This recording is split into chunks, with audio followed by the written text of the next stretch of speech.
Sesawi Kour Yesu channelnya renungan harian, inspirasi kehidupan dan portal Medhekmane Kristiani. Damai sejahtera beserta kita. Semoga sahabat-sahabatku yang dikasihi oleh Kristus, sobat keluarga muda dan saudara-saudaraku selalu beroleh rahmat sukacita, berkat yang melimpah, perlindungan dari Tuhan dan rahmat kesejahteraan sahabatku yang terkasih di dalam Kristus.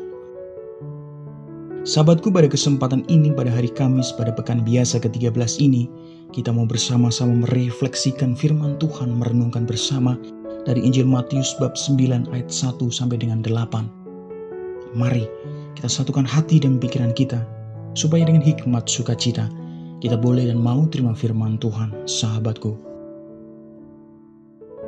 Tuhan beserta kita sekarang dan selama-lamanya. Inilah Injil suci menurut Matius. Dimuliakanlah Tuhan.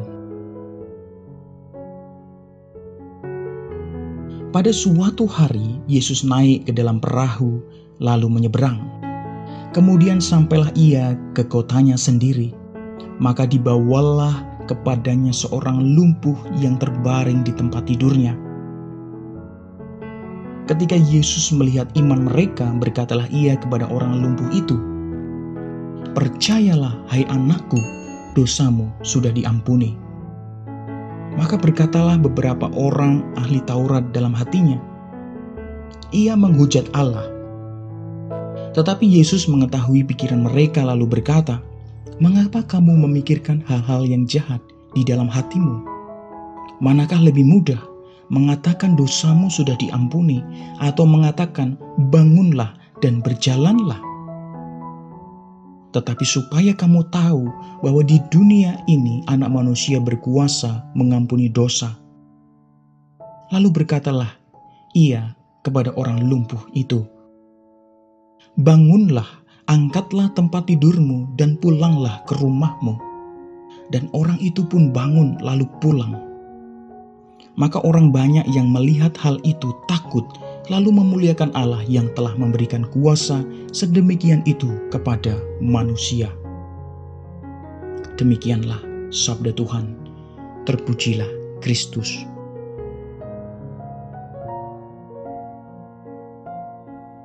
Sahabatku yang terkasih di dalam Kristus, sobat keluarga muda dimanapun Anda berada.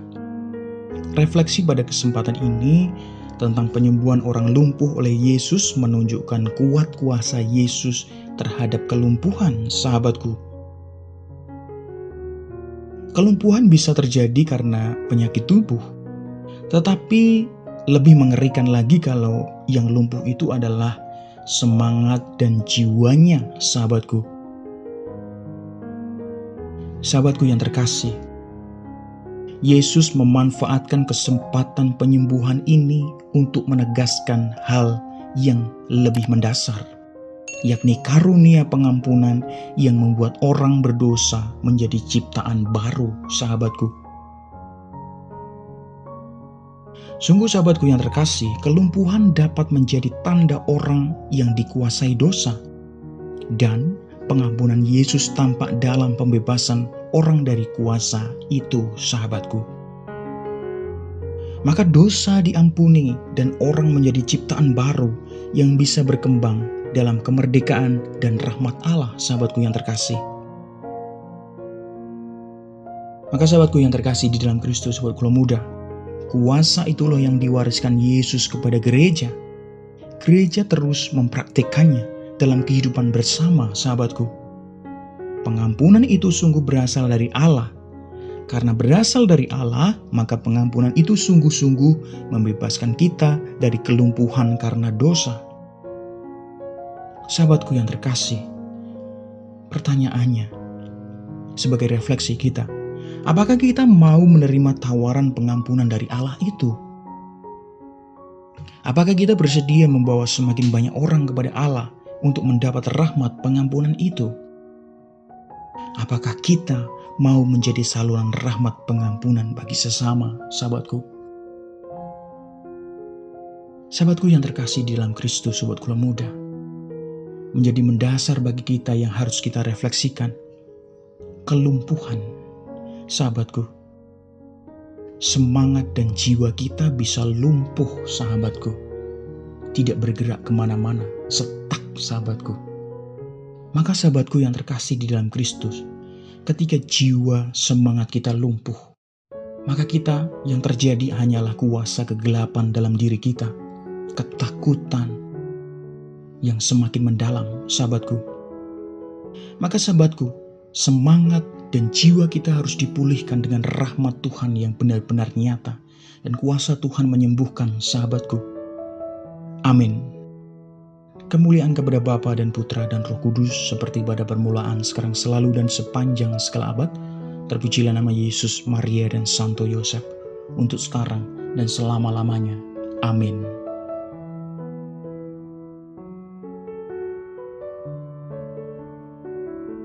Sahabatku yang terkasih, mari kita tutup renungan singkat ini, kita satukan dengan doa.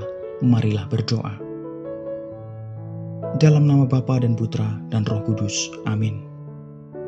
Ya Tuhan, Engkau mengampuni dosa-dosa kami. Semoga kami pun mampu mengampuni yang bersalah kepada kami. Jangan biarkan kami larut dalam lubang dosa dan dendam. Pakailah hidup kami ya Tuhan menjadi sarana firman-Mu yang hidup, dan hidup kami semakin menjadi berkat bagi banyak orang. Biarlah yang terjadi dalam hidup kami ya Tuhan, terjadi seturut kehendak-Mu. Amin. Kemuliaan kepada Bapa dan Putra dan Roh Kudus, seperti pada permulaan, sekarang, selalu, dan sepanjang segala abad. Terpujilah nama Yesus, Maria, dan Santo Yosef, untuk sekarang dan selama-lamanya. Amin. Dalam nama Bapa dan Putra dan Roh Kudus. Amin.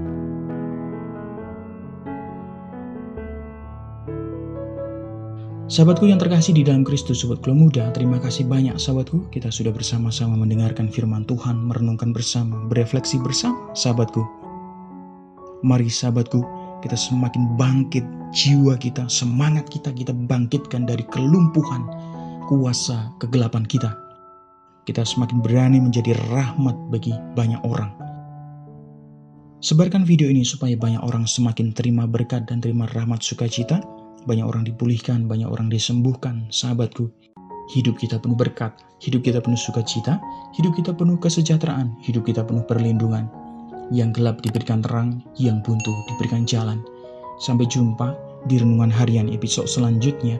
See you later. Bye-bye berkat dalam. Tuhan memberkati.